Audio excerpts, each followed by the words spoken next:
Bem-vindos a mais uma live aqui do IIPC, Instituto Internacional de Projeciologia e Conscienciologia. Hoje à noite estamos aqui em três, os professores Eduardo Ezagui, Alessandra Nascimento e Maurício Butino. E hoje a gente gostaria de lembrar vocês que vocês podem participar também dessa live, interagindo conosco, mandando suas perguntas e suas dúvidas. A gente tem aí o chat do YouTube que você pode escrever. O tema da live de hoje é Psicografia, Comunicação Parapsíquica. Boa noite, Maurício. Boa noite, professor Eduardo. Boa noite, professora Alessandra. Mais uma vez juntos aqui para discutir um assunto bastante interessante da Conscienciologia. Vamos lá. Exatamente, essa questão da comunicação entre dimensões, né, Maurício? É uma questão que vem fascinando a humanidade durante muito tempo. Sempre se buscou entender melhor como é que funcionava essa comunicação entre dimensões, e principalmente com pessoas que já morreram. Essa era a grande dúvida que vinha desde o começo do século XIX. O contato com pessoas que já morreram. E muitos cientistas começaram a pesquisar esse fenômeno, principalmente na França, no começo do século XIX. Se buscava entender melhor essa comunicação interdimensional. E como é que se fazia? Eles queriam entender os fenômenos, a parte da fenomenologia. Os fenômenos que mais se estudavam naquela época era a psicografia, que é o ato de você escrever, perceber a informação e você escrever, a psicofonia, que você ouve a informação e você fala, a telepatia, a incorporação mediúnica e o fenômeno das mesas girantes, que era muito feito em salas das pessoas falando um com os outros e captando as informações. Quero lembrar o número do nosso WhatsApp, que é o 992247211. Mande a sua pergunta. 21, Rio de Janeiro.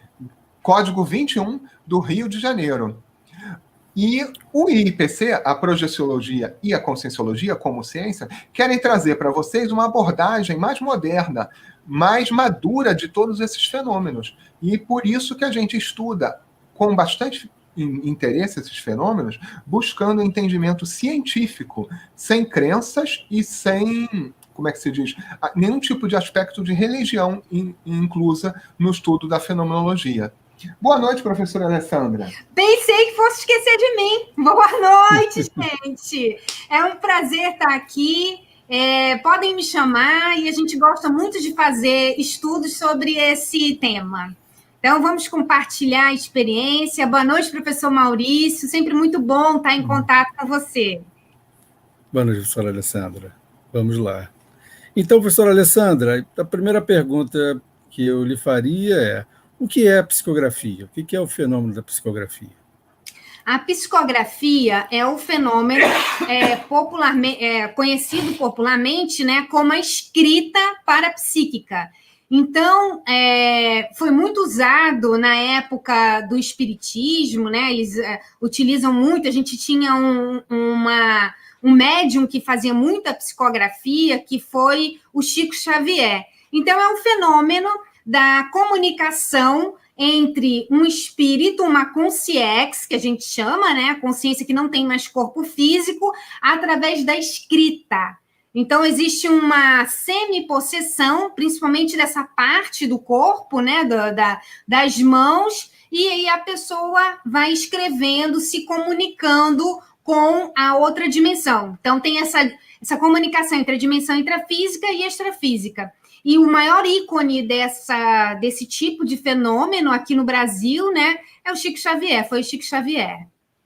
Agora, o que é interessante observar na escrita através da psicografia é que pode ter uma grande interferência do médium que está ali recebendo as informações, pois claramente as informações passam pelo cérebro físico dele e ele pode utilizar o seu crivo mental de talvez modificar ou então não perceber direito qual é o tipo da informação. Então pode ter sempre uma dúvida quanto à qualidade das informações, mas é um fenômeno que é bastante difundindo aí no meio espírita já há muitos anos. E esse fenômeno, ele trouxe, assim, várias consequências que existe o extrafísico, né?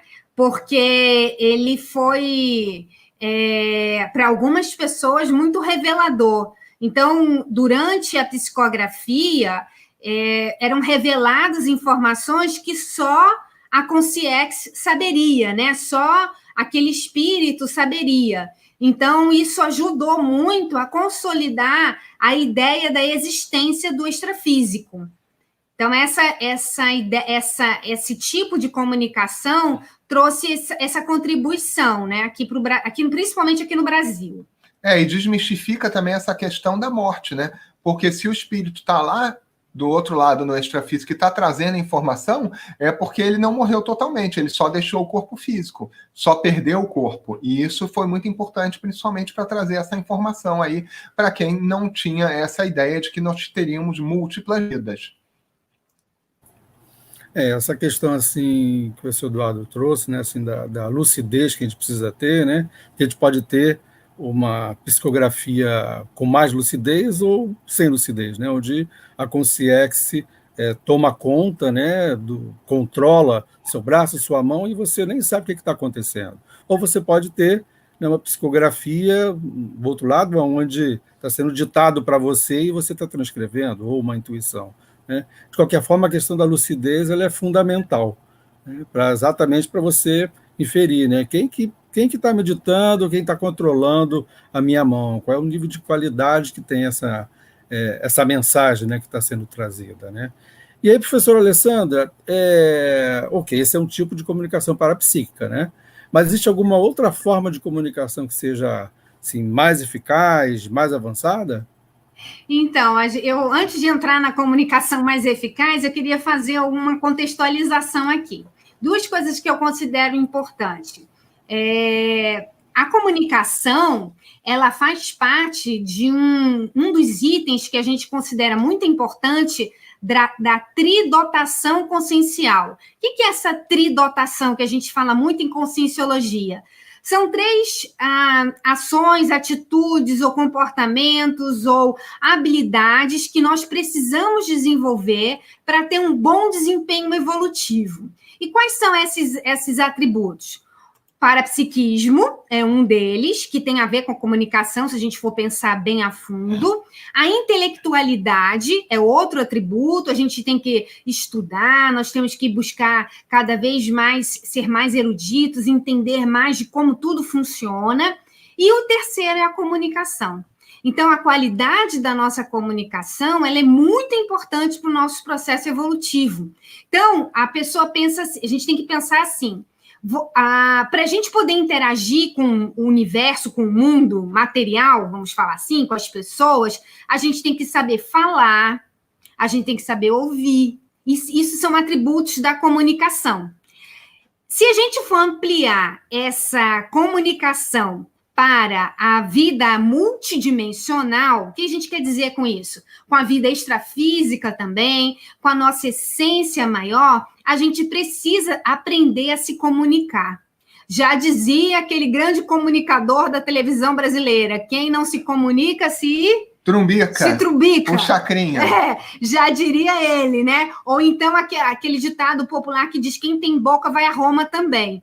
Então, se a gente for trazer essa comunicação para esse aspecto mais parapsíquico, mais multidimensional, é muito melhor a gente ir no loco, no enfoco, no face-to-face, não é? E se comunicar com a pessoa. Se a gente já numa comunicação, por exemplo, naquela brincadeira do telefone sem fio, né? Se a gente for pensar bem, a psicografia, se a gente avaliar, é uma comunicação do telefone. No telefone não é a comunicação, às vezes ela não é clara. O WhatsApp, por exemplo, às vezes a gente está interagindo, falando no WhatsApp, e a gente pensa que está sendo claro e objetivo, e o outro às vezes não entende direito. Então, sim, existe uma comunicação muito mais assertiva, mais produtiva, que é a projeção lúcida. É a capacidade que nós temos de sair do corpo físico e interagir com tudo que a gente quiser e na informação em loco, sem intermediação de nada. Porque até esses fenômenos que o professor Eduardo apresentou,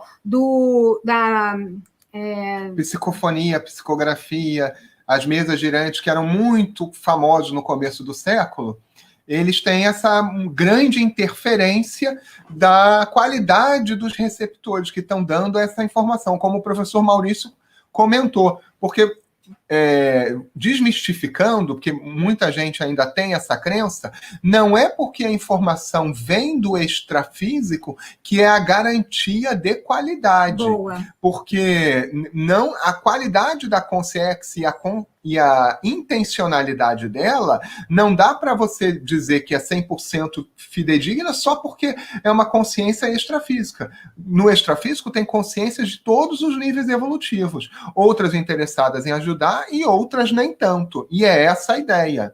Nós temos que ter as nossas próprias experiências para buscar conhecer o tipo de consciência que a gente está dando ouvidos. Então, é nesse sentido mesmo que é importante a pessoa ir ela mesma ir buscar informação, né? E diminuir essas interferências. Então, a projetabilidade, respondendo a sua pergunta, Maurício, ela é importantíssima para a gente ter credibilidade, né, da fonte. E para a gente poder aferir, né, esse nível de qualidade, quem está falando, nada melhor do que realmente a projeção e, né, o princípio da descrença. Né? Então, experimente. Experimente é a forma que você vai ter de comprovar o fenômeno e de poder interagir diretamente com a consciência, né? E poder perceber qual é o nível evolutivo com quem você está travando essa comunicação. Né? E esse fenômeno, professores, é um fenômeno difícil? É acessível para qualquer um ou somente alguns eleitos, consciências especiais podem ter acesso a esse fenômeno? Professor Maurício, a projeção consciente é acessível a todas as pessoas, porque a gente já vem equipado com as ferramentas de fábrica. A gente não precisa comprar nada para produzir a projeção. Todos nós temos o nosso veículo projetivo, que é o psicossoma, e nós temos o energossoma, principalmente, que ajuda muito na projeção quando a gente trabalha com as nossas energias. E todos nós somos capazes e com certeza produzimos projeções, só que nós não identificamos. O que é muito comum aqui nos cursos do IIPC é que a gente, quando começa a dar aula, tem vários alunos lá e a gente pergunta, alguém aqui se projeta? Aí a pessoa fica assim, aquele vazio, ninguém responde, eu falo, e alguém já teve um sonho, então, que ele conversava com uma pessoa, essa pessoa te respondia, aí no dia seguinte essa pessoa te ligou e você fala, e essa pessoa lembra que sonhou com você também? Ou então que você estava sonhando, que você estava caindo e de repente você viu o seu próprio quarto enquanto estava caindo? Isso tudo são indícios de que vocês passaram por projeções. Então é muito fácil cada um buscar a comprovação de que já passou por evento projetivo. E o mais interessante, a projeção é uma experiência autocomprovadora. Não adianta eu dizer para você, você tem projeção, eu te garanto. Não, a partir do momento que você passa pela projeção, você não tem dúvida. É só você começar a entender um pouco quais são as características da projeção para você separar o que é sonho e o que é projeção. Não é, professora Alessandra? Sim, sim. Agora, até mesmo o fenômeno da psicografia, claro que a pessoa vai desenvolvendo com o tempo, mas ele é possível sim. Ainda mais se você estiver num ambiente favorável, de uma forma mais otimizada. Por exemplo, eu mesmo já passei por uma experiência de estar num local lá em Saquarema, que a gente tem um campus avançado do IIPC em Saquarema, que é um centro de autopesquisa. Infelizmente, por causa da pandemia, ele está fechado, mas lá a gente faz muita atividade de trabalho com as energias, e a gente se blinda, né, assim, vamos falar assim, energeticamente, e fica um final de semana só trabalhando energia e escrevendo. Então, nesses momentos, é possível, sim, às vezes um amparador inspirar algumas ideias. Então, você começa a ficar mais inteligente, ou ter algumas ideias que você... Puxa, mas essa ideia tá tão bacana, eu tô me sentindo tão maduro, tão mais inteligente, e às vezes é um contato com uma consciência extrafísica mais madura que está passando aquela informação para você.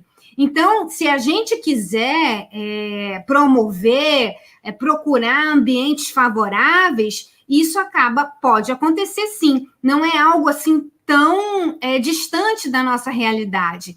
Eu acho assim que o professor Eduardo e o professor Maurício já falaram que a gente tem que desmistificar esse processo parapsíquico, que ele é para todos nós. Todo mundo vai ter que desenvolver o processo parapsíquico em algum momento. Enquanto a gente não desenvolve esse processo parapsíquico, a gente, me permita, assim, é meio pesado falar isso, mas infelizmente é isso mesmo, mas nós somos um analfabeto multidimensional.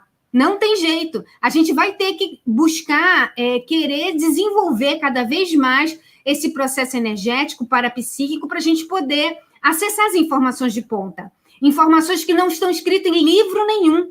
Olha que interessante isso.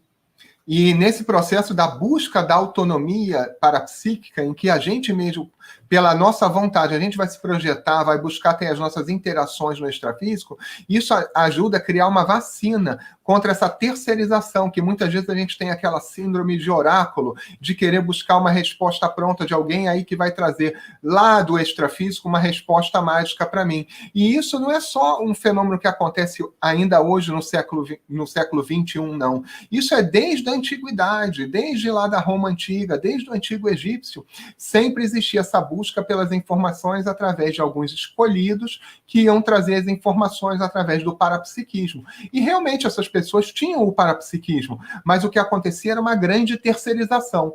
Hoje a gente já entende o parapsiquismo de uma ótica mais moderna e todos nós podemos alcançar uma comunicação mais eficaz, uma comunicação interdimensional mais eficaz. A gente tem aqui vários cursos no IPC que ajudam a quebrar essas barreiras aí que a gente muitas vezes é imposto aí pelas crenças de cada um. A questão da autonomia, não só projetiva, mas de qualquer fenômeno, a autonomia consciencial ela é fundamental, né?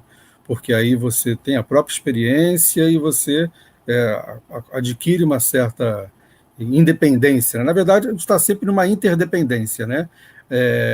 Mas você não depende de nenhuma consciência para entrar em contato com uma dada consciência, para fazer uma assistência. É claro que quando a gente está com foco assistencial, sempre tem consciências, né, consciências amparadoras nos ajudando nisso, e até mesmo para estimular os fenômenos parapsíquicos e essa comunicação parapsíquica.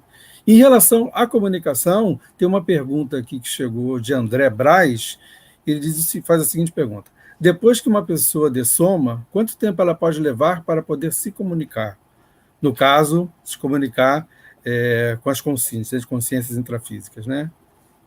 Olha, André, essa é uma excelente pergunta. A gente não pode aferir o tempo que cada consciência vai levar, mas isso vai depender de uma série de atributos e treinamentos que essa pessoa já passou aqui no intrafísico e em outras vidas anteriores. Por exemplo, uma pessoa que já tem um certo traquejo projetivo, já tem uma certa experiência em atuar em outras dimensões através da projeção consciente, é muito mais provável de conseguir fazer essa comunicação após a morte de uma maneira mais rápida. Por quê? Provavelmente essa pessoa que já tem maior experiência projetiva vai conseguir alcançar uma lucidez no extrafísico, na outra dimensão após a morte, muito mais cedo do que uma pessoa que desconhece que a consciência pode se projetar. É comum, na média, assim, uma consciência pode ficar 10 anos, 20 anos, 30 anos ainda sem saber que morreu. Isso não é incomum. Há relatos de consciências que estão vagando pelos campos da Normandia, por exemplo, lá desde o final da Segunda Guerra Mundial até hoje, criando verdadeiros bolsões de consciências que ainda ficam ali guerreando uma guerra invisível, porque elas pensam que ainda existe aquele cenário de guerra naquela praia lá famosa do desembarque do final da Segunda Guerra Mundial. Mas, assim, a melhor forma de você aprender a morrer direito, digamos assim, é você aprender a se projetar, que você vai aprender a utilizar melhor o corpo que você vai reter depois da morte.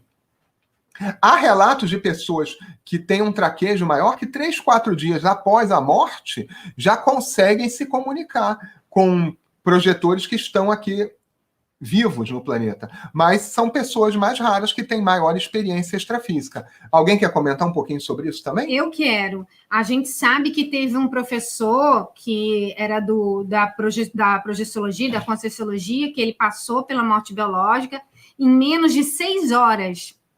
Ele se manifestou extrafisicamente, estava muito bem. Agora, ele dominava bem seu processo energético. E a gente sabe também que aí, trazendo bem para a nossa realidade, né, para o André, tem uma coisa muito séria que interfere nessa comunicação. Sabe o que é? São as emoções. Se a gente tiver com a emoção muito extensiva, exaurida, não é intensificada, se o processo emocional for muito forte, a gente não consegue ter uma estabilidade no veículo extrafísico e aí a comunicação é prejudicada. Por exemplo, eu vou te contar o meu caso. Eu tenho um amigo queridíssimo, que passou pela morte biológica agora em agosto. E ele também era professor da Conscienciologia, ele teve um problema sério de câncer e ele dessomou, né? E eu combinei com ele, ele sabia que ia dessomar, eu combinei com ele que eu tinha que desenvolver mais o meu parapsiquismo para a gente poder se comunicar. Mas eu sei que emocionalmente eu ainda não estou bem para encontrar com ele.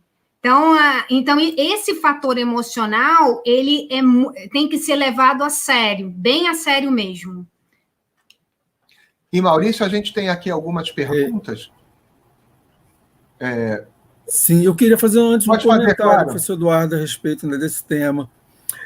Ou seja, para que a consciência consiga se comunicar, ela, depois que ela dessomar, né, depois que ela descartar o corpo físico, ela precisa já ter algum nível de lucidez no extrafísico, né? Então tem que ter lucidez suficiente para poder querer e conseguir se comunicar com a gente, né?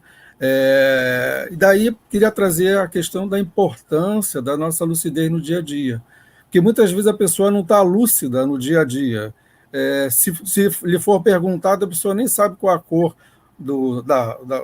da calça que está usando, qual é a cor da meia, qual é o tênis que está usando, se está de relógio ou não.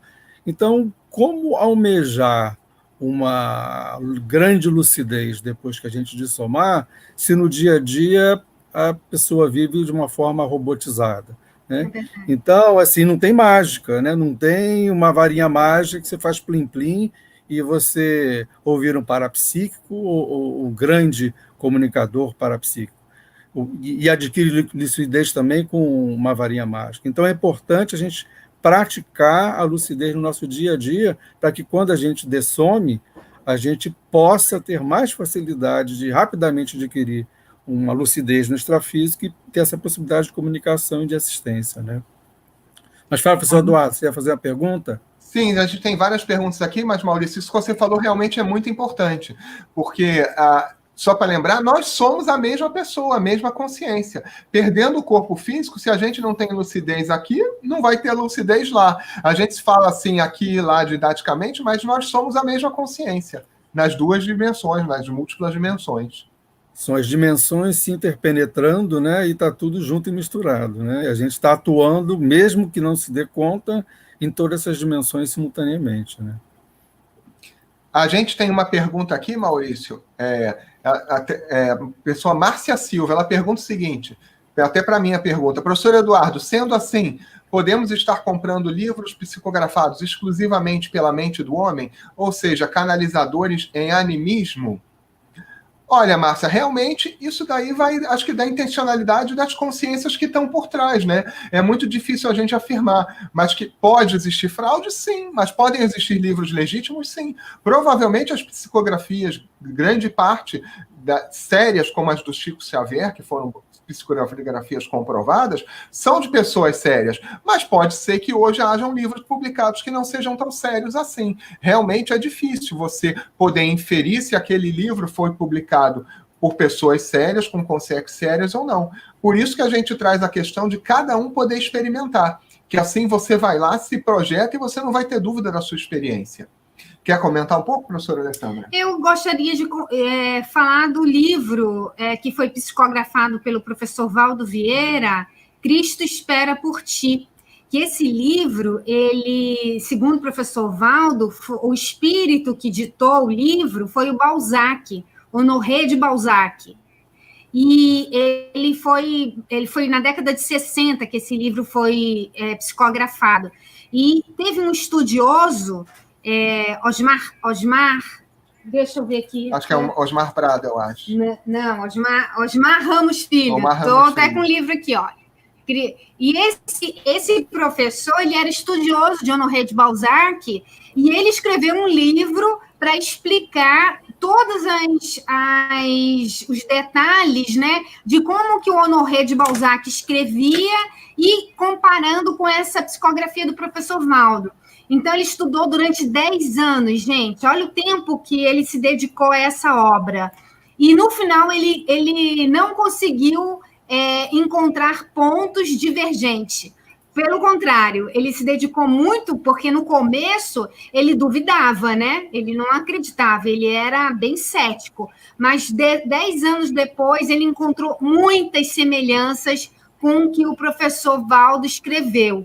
Então, ele provou que foi Honoré de Balzac mesmo que escreveu, e ele escreveu um livro sobre isso, né? Fazendo os comentários.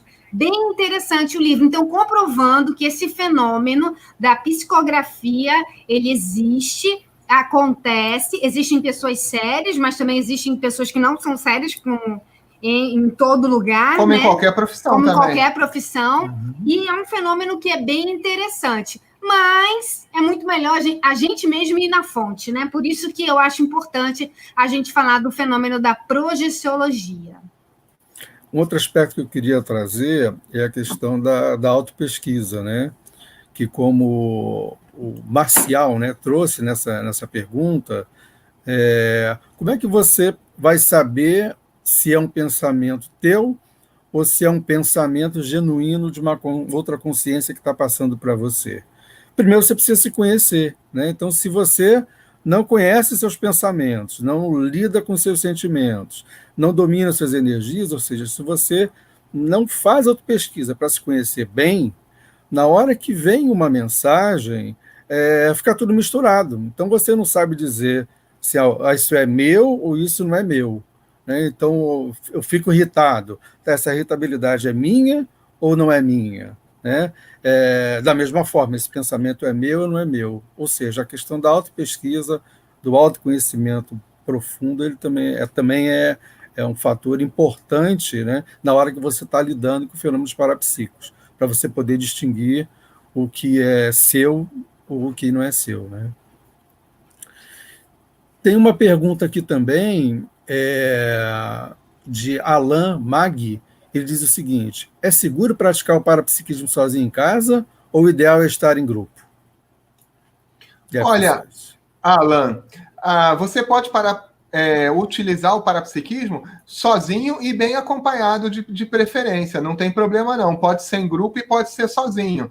O que é interessante é você começar com seriedade, de preferência você tendo informação primeiro. A gente tem aí vários livros disponíveis, editados aqui pela Conscienciologia e Projeciologia. A gente tem no site da Editares, www.editares.org, que é a livraria da Conscienciologia. Você lá pode obter muitas informações sobre fenômenos parapsíquicos.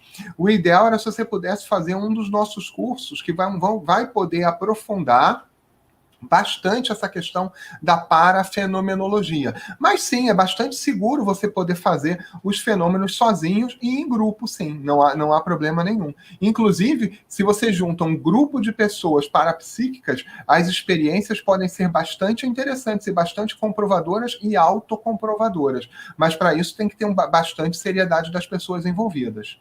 Quer comentar, Alessandra? Sim, assim, eu tenho uma opinião muito particular sobre isso, né? Eu acho uma coisa, Alan, que é interessante é o seguinte: você sabia que você já troca energia com as pessoas e com os ambientes? Então, de um modo um pouco não tão lúcido, você já tem uma percepção parapsíquica, mesmo que você não saiba. Então, é natural a gente se sentir mais confortável, por exemplo, em determinados ambientes, exatamente porque a gente troca mais energia com esses ambientes. Então, seu quarto de dormir é interessante. Então, é bacana, por exemplo, você fazer o que a gente chama de mobilização básica das energias, fazer um trabalho energético no seu quarto, preferencialmente você sozinho. E fazer trabalhos, fazer práticas energéticas em grupos com pessoas, assim, um pouco mais, principalmente no começo, né? Com pessoas mais qualificadas, para você trocar ideia, para você trocar informação. Agora, sempre lembrando que nós estamos sempre trocando energias com os ambientes que a gente frequenta, né? Isso é instantâneo e ocorre de modo natural. Então, vale a pena aí a dica de, assim que a gente voltar para as nossas atividades presenciais, eu não sei onde é que você está, procurar um curso para você poder ter informação. Porque quanto mais informação você tiver, mais seguro você vai ficar e mais dados você vai ter para saber o que fazer se acontecer alguma coisa, né? Então, é bacana estudar, ter informação, para ir praticando em casa com mais respaldo, né? Agora, a gente vai ter em breve o curso chamado Vida Multidimensional, a gente vai falar no final da live, que ele vai te ajudar a responder essas questões. E ele é um curso bastante acessível, que já traz uma boa carga de informação bastante introdutória sobre a conscienciologia e a projeciologia. A gente vai falar um pouquinho disso no final do curso. Aliás, no final da live de hoje. A gente já deu uma pincelada a respeito disso, mas é bom para reforçar. A Daiane Castro faz a seguinte pergunta: somente espíritos evoluídos conseguem transmitir mensagens através da psicografia? Ou espíritos mal intencionados também conseguem? Daiane, sim. Qualquer tipo de consciência pode se manifestar através da psicografia. Digamos assim, o médium que está lá fazendo a psicografia, ele é como um rádio. Ele pode pegar uma estação de rock, uma estação de música clássica, uma estação de música pop. Não tem, como é que se diz? Nenhum tipo de filtro. A questão é a qualidade e a intencionalidade dessa consciência que está ditando as informações. Então, sim, pode pegar qualquer tipo de informação. A gente pode fazer uma analogia fazendo a seguinte pergunta: quem é que pode telefonar? É quem tem tem aparelho de telefone celular, um aparelho de telefone, né? Então, não depende do nível de maturidade, não. Isso aí, qualquer consciência pode promover esse tipo de interação. Isso vale para qualquer fenômeno, né? Não só para a psicografia, mas para a telepatia, para qualquer outro fenômeno, podemos estar lidando com espíritos bem ou mal intencionados. Né? Por isso, Maurício, que é importante, eu lembro que o professor Valdo sempre falava isso, de a gente questionar e duvidar, tudo e todos. E, Maurício, já aconteceu comigo uma vez de eu entrar em determinado ambiente e vir na minha cabeça ideias que eu nunca teria. Por exemplo, uma vez eu já estive num supermercado e eu ouvi assim: gente, se eu pudesse aqui, eu ia vir para assaltar esse supermercado aqui, porque não tem não sei o quê. E eu pensando comigo mesmo, gente, eu não tenho a menor intenção de assaltar esse supermercado, mas eu estou captando na minha cabeça ideias de algumas consciências extrafísicas que estão ali mal intencionadas. Se eu sou uma pessoa fraca de cabeça ou que eu sou facilmente influenciável, vai que eu resolvo dali, por causa daquela inspiração, assaltar o supermercado. Isso realmente pode acontecer. A gente tem que ter muita atenção aos pensamentos que aparecem na nossa cabeça, porque muitos de nós somos parapsíquicos e não sabemos. Tem exemplos saudáveis também, né? Sim, claro. Tem exemplos assim de você. Comigo já aconteceu, eu já tive assim intuição de atravessar a rua. E aí eu atravessei a rua, quando eu vi acontecer uma confusão do outro lado da rua que eu saí, né? Então assim como existem essas conexões com consciências, vamos falar assim, mais evoluídas, tem também com essas menos evoluídas, vamos dizer assim. O importante é a gente manter o senso crítico e sempre se questionar, né? Porque no fundo, a responsabilidade por tudo que acontece com a gente é nossa mesmo, né? Se a gente for pensar. Eu queria trazer uma outra questão também, assim, não deixar de falar esse ponto, que tem a ver com a aparência, né? Porque às vezes a pessoa pode associar, eu estou tendo contato com uma consciência, com um espírito que tem uma aparência amigável, Bonita, que né? pelos meus conceitos é uma aparência bonita, luminosa, e pode ser fake, né? Pode ser simplesmente uma farsa, né? Porque assediador também tem domínio de energia, né? Assediador também pode ter o domínio de energia e fazer uma transfiguração, poder plasmar uma aparência que ele quiser. Então, aquilo é muito importante. Achar bonito, né? Aquilo que a gente Exatamente. quiser. Então, a gente tem que ter muito cuidado com isso, né? Com estereótipos que a gente pode ter e preconceitos. Na verdade, o que a gente tem que ver é a qualidade do pensene daquela consciência, né? Ou seja, a qualidade dos pensamentos, sentimentos e energias. E para a gente poder se qualificar e poder aferir esse nível de qualidade, só experimentando, né? Só praticando mesmo, né? Tem uma pergunta aqui do André também, o André Braz, ele refaz uma pergunta aqui. Como posso me projetar com segurança? Pois tenho medo de obsessores. Ele tem medo de espíritos obsessores, é isso? Isso, de obsessores, de assediadores, exatamente, né? Olha, André, realmente você vai ter que, à medida que você vai experimentar as processões, de uma certa forma você vai ter que aprender a lidar com isso. Não tem outro remédio. Do mesmo jeito que quando você sai na rua, você pode encontrar pessoas bem intencionadas e pessoas mal intencionadas. Agora, é claro que há algumas formas de você ajudar a prevenir isso. Você pode ter alvos mentais nas suas projeções, objetivos das suas projeções mais saudáveis, locais extrafísicos mais saudáveis, e com isso você vai facilitar o encontro de consciências que vão ser mais saudáveis e que não vão ser mal intencionadas no seu evento projetivo. Mas não tem muita solução de você não encontrar outro tipo de consciência. Do mesmo jeito que quando você sai na rua, você não sabe qual é o caráter daquela pessoa que está ali ou não. Agora, dependendo do local extrafísico que você está, existe uma preponderância maior de consciências mais bem intencionadas ou mais mal intencionadas. Isso aí realmente vai variar um pouco dependendo da localidade extrafísica.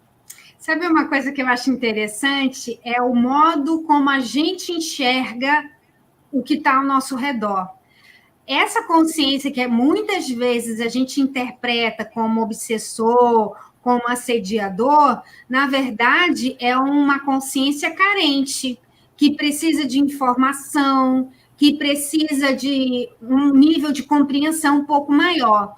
Então, o que a gente aprende quando a gente estuda conscienciologia? Que a gente vai ter que se qualificar, a gente vai ter que estudar cada vez mais, fazer muita autopesquisa para resolver as nossas dificuldades íntimas que interferem no nosso processo evolutivo, para quando um obsessor, entre aspas, né? Um obsessor, entre aspas, chegar perto da gente, na verdade, ele está pedindo ajuda. É porque ele também tem uma necessidade, ele também quer evoluir, só que ele não sabe como.